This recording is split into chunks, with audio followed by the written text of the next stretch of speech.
In this course, we are going to define the concept of generative AI and its significance, explain how Gen AI works, describe various AI model types, and finally discuss various Gen AI applications. So, let's begin. Generative AI is a type of artificial intelligence technology that can produce various types of content, including text, imagery, audio, and synthetic data. Well, since we are going to explore generative artificial intelligence, let's provide a bit of context. So, two very common questions asked are: what is artificial intelligence and what is the difference between AI and machine learning? One way to think about it is that AI is a discipline, like physics for example. AI is a branch of computer science that deals with the creation of intelligent agents, which are systems that can reason and learn and act autonomously. Essentially, AI has to do with the theory and methods to build machines that think and act like humans. In this discipline, we have machine learning, which is a subfield of AI. It is a program or system that trains a model from input data. The trained model can make useful predictions from new or never-before-seen data drawn from the same one used to train the model. Machine learning gives the computer the ability to learn without explicit programming. Two of the most common classes of machine learning models are unsupervised and supervised ML models. The key difference between the two is that with supervised models we have labels. Labeled data is data that comes with a tag, like a name, a type, or a number. Unlabeled data is data that comes with no tag. This graph is an example of the sort of problem that a supervised model might try to solve. For example, let's say you are the owner of a restaurant.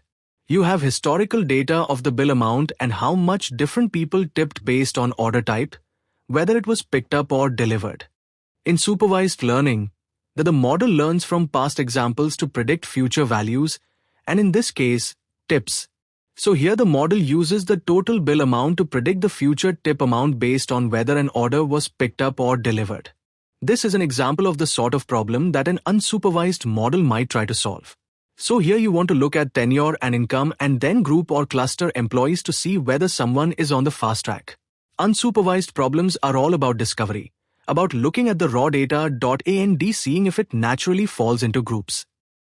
Let's get a little deeper and show this graphically, as understanding these concepts are the foundation for your understanding of generative AI.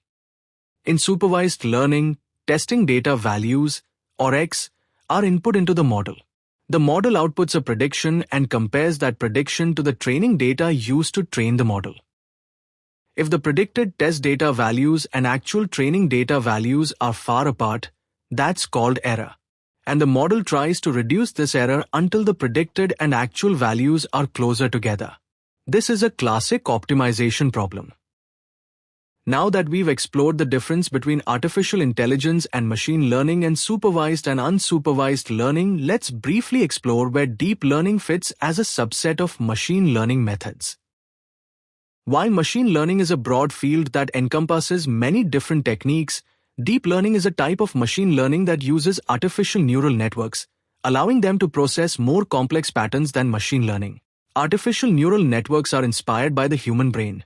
They are made up of many interconnected nodes, or neurons that can learn to perform tasks by processing data and making predictions. Deep learning models typically have many layers of neurons, which allows them to learn more complex patterns than traditional machine learning models. And neural networks can use both labeled and unlabeled data. This is called semi-supervised learning. In semi-supervised learning, a neural network is trained on a small amount of labeled data and a large amount of unlabeled data. The labeled data helps the neural network to learn the basic concepts of the task, while the unlabeled data helps the neural network to generalize to new examples. Now, we finally get to where generative AI fits into this AI discipline. Gen AI is a subset of deep learning, which means it uses artificial neural networks can process both labeled and unlabeled data using supervised, unsupervised, and semi-supervised methods. Large language models are also a subset of deep learning. Deep learning models, or machine learning models in general, can be divided into two types, generative and discriminative. A discriminative model is a type of model that is used to classify or predict labels for data points. Discriminative models are typically trained on a data set of labeled data points, and they learn the relationship between the features of the data points and the labels. Once a discriminative model is trained, it can be used to predict the label for new data points. A generative model generates new data instances based on a learned probability distribution of existing data, and thus generative models generate new content. Take this example. Here, the discriminative model learns the conditional probability distribution, or the probability of y, our output, given x, our input, that this is a dog, and classifies it as a dog and not a cat. The generative model learns the joint probability distribution, or the probability of x and y, and predicts the conditional probability that this is a dog, and can then generate a picture of a dog. So to summarize, generative models can generate new data instances, while discriminative models discriminate between different kinds of data instances. The top image shows a traditional machine learning model which attempts to learn the relationship between the data and the label, or what you want to predict. The bottom image shows a generative AI model which attempts to learn patterns on content so that it can generate new content. A good way to distinguish what is Gen AI and what is not is shown in this illustration. It is not Gen AI when the output or y or label is a number or a class of, for example, spam or not spam or a probability. It is Gen AI when the output is natural language, like speech or text, an image, or audio, for example. Visualizing this mathematically would look like this. If you haven't seen this for a while, the y is equal to f of x equation calculates the dependent output of a process given different inputs. The y stands for the model output, the f embodies the function used in the calculation, and the x represents the input or inputs used for the formula.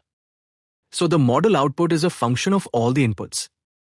If the y is a number, like predicted sales, it is not Gen AI.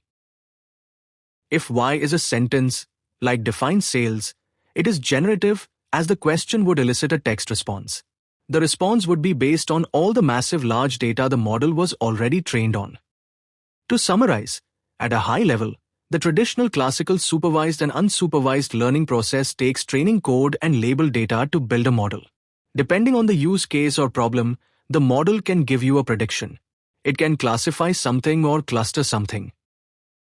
We use this example to show you how much more robust the Gen AI process is. The Gen AI process can take training code, labeled data, and unlabeled data of all data types and build a foundation model. The foundation model can then generate new content. For example, text, code, images, audio, video, etc. We've come a long way from traditional programming to neural networks to generative models. In traditional programming, we used to have to hard code the rules for distinguishing a cat. The type, animal, legs for, ears to, for a yes, like yarn, and catnip. In the wave of neural networks, we could give the network pictures of cats and dogs and ask, is this a cat? And it would predict a cat. In the generative wave, we, as users, can generate our own content, whether it be text, images, audio, video, etc. For example, models like Palm, or Pathways language model, or Lambda, language model for dialogue applications ingest very large data from the multiple sources and build foundational language models that we can use by asking a question, or typing it into a prompt or verbally talking into the prompt itself. So when you ask it, what's a cat? It can give you everything it has learned about a cat. Now we come to our formal definition. Gen AI is a type of artificial intelligence that creates new content based on what it has learned from existing content. The process of learning from existing content is called training and results in the creation of a statistical model. When given a prompt, Gen AI uses the model to predict what an expected response might be. And this generates new content. Essentially, it learns the underlying structure of the data and can then generate new samples that are similar to the data it was trained on. As previously mentioned, a generative language model can take what it has learned from the examples it's been shown and create something entirely new based on that information. Large language models are one type of generative AI since they generate novel combinations of text in the form of natural-sounding language.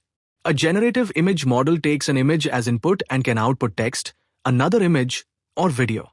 For example, under the output text, you can get visual question answering, while under output image, an image completion is generated. and under output video, animation is generated. A generative language model takes text as input and can output more text, an image, audio, or decisions. For example, under the output text, question answering is generated, and under output image, a video is generated. We've stated that generative language models learn about patterns in language through training data. Then, given some text, they predict what comes next. Thus, generative language models are pattern matching systems. They learn about patterns based on the data you provide. Here is an example. Based on things it's learned from its training data, it offers predictions of how to complete this sentence.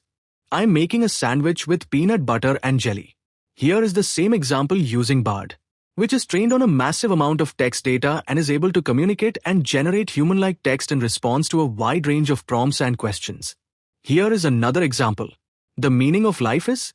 And Bard gives you a contextual answer and then shows the highest probability response. The power of generative AI comes from the use of transformers. Transformers produced a 2018 revolution in natural language processing. At a high level, a transformer model consists of an encoder and decoder. The encoder encodes the input sequence and passes it to the decoder, which learns how to decode the representation for a relevant task. In transformers, hallucinations are words or phrases that are generated by the model that are often nonsensical or grammatically incorrect. Hallucinations can be caused by a number of factors, including the model is not trained on enough data, or the model is trained on noisy or dirty data, or the model is not given enough context, or the model is not given enough constraints. Hallucinations can be a problem for transformers because they can make the output text difficult to understand. They can also make the model more likely to generate incorrect or misleading information. A prompt is a short piece of text that is given to the large language model as input, and it can be used to control the output of the model in a variety of ways. Prompt designing is the process of creating a prompt that will generate the desired output from a large language model. As previously mentioned, Gen AI depends a lot on the training data that you have fed into it. It analyzes the patterns and structures of the input data and thus learns. But with access to a browser-based prompt, you, the user, can generate your own content. We've shown illustrations of the types of input based upon data. Here are the associated model types: text-to-text. Well, text-to-text models take a natural language input and produces a text output. These models are trained to learn the mapping between a pair of texts. For example, translation from one language to another. Text-to-image. Text-to-image models are trained on a large set of images, each captioned with a short text description. Diffusion is one method used to achieve this. Text-to-video and text-to-3D. Text-to-video models aim to generate a video representation from text input. The input text can be anything from a single sentence to a full script, and the output is a video that corresponds to the input text. Similarly, text-to-3D models generate three-dimensional objects that correspond to a user's text description. For example, this can be used in games or other 3D worlds. Text-to-task. Text-to-task models are trained to perform a defined task or action based on text input. This task can be a wide range of actions, such as answering a question, performing a search, making a prediction, or taking some sort of action. For example, a text-to-task model could be trained to navigate a web UI or make changes to a dock through the GUI. A foundation model is a large AI model pre-trained on a vast quantity of data designed to be adapted or fine-tuned to a wide range of downstream tasks, such as sentiment analysis, image captioning, and object recognition. Foundation models have the potential to revolutionize many industries, including healthcare, finance, and customer service. They can be used to detect fraud and provide personalized customer support. Vertex AI offers a model garden that includes foundation models. The language foundation models include Palm API for chat and text.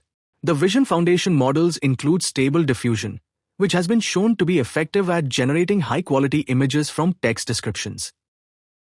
Let's say you have a use case where you need to gather sentiments about how your customers are feeling about your product or service. You can use the classification task sentiment analysis task model for just that purpose. And what if you needed to perform occupancy analytics? There is a task model for your use case. Shown here are Gen AI applications. Let's look at an example of code generation, shown in the second block under code at the top. In this example, I've input a code file conversion problem, converting from Python to JSON. I use Bard and I insert into the prompt box the following. I have a pandas data frame with 2 columns. One with the file name and one with the R in which it is generated. I'm trying to convert this into a JSON file in the format shown on screen. Bard returns the steps I need to do this and the code snippet. And here my output is in a JSON format. It gets better. I happen to be using Google's free browser-based Jupyter notebook, known as Colab, and I simply export the Python code to Google's Colab. Generative AI Studio helps developers create and deploy Gen AI models by providing a variety of tools and resources that make it easy to get started. For example, there's a library of pre-trained models. There's a tool for fine-tuning models. There's a tool for deploying models to production. Generative AI App Builder lets you create Gen AI apps without having to write any code. Gen AI App Builder has a drag-and-drop interface that makes it easy to design and build apps. It has a visual editor that makes it easy to create and edit app content. It has a built-in search engine that allows users to search for information within the app. And it has a conversational AI engine that helps users to interact with the app using natural language. You can create your own digital assistants, custom search engines, knowledge bases, training applications, and much more. You can create your own digital assistants, custom search engines, knowledge bases, training applications, and much more. Palm API lets you test and experiment with Google's large language models and Gen AI tools. Hope you enjoyed the session and got a good understanding of Gen AI and its models and apps. So, don't forget to subscribe and share your like and comment for this video, and if you have any feedback for me, do like and keep supporting our channel. Thank you for watching and see you in next video.